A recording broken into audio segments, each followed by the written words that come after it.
Hi there, Year 11. It's me, Mr. Brockhurst. I'm going to give you a lesson on solving questions using trigonometry. So we're going to start by looking at right-angled triangles first of all.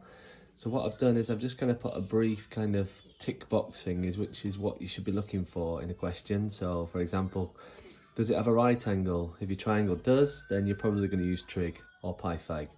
Are you working with sides and angles? Yes. Well, if that's the case, you're definitely going to be using trig.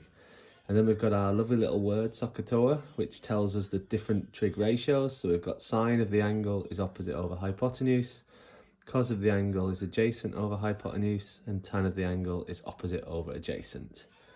I've also put a note there just to kind of be mindful of triangles that are isosceles.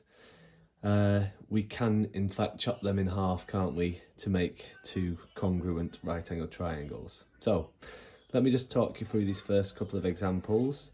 If you look at example number 1, we have one side, two sides and an angle, so, and obviously the right angle. So we're going to use our SOHCAHTOA, our right angled trig, and the first thing we're always going to do is label our sides.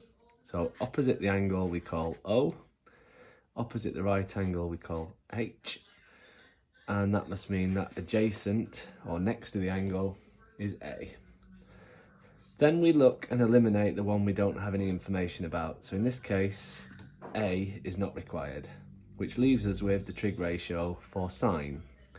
So then if we state the trig ratio, so sine of the angle is opposite over hypotenuse, substitute the information in, so sine of the angle is x divided by 12, and then just calculate 12 times sine 52.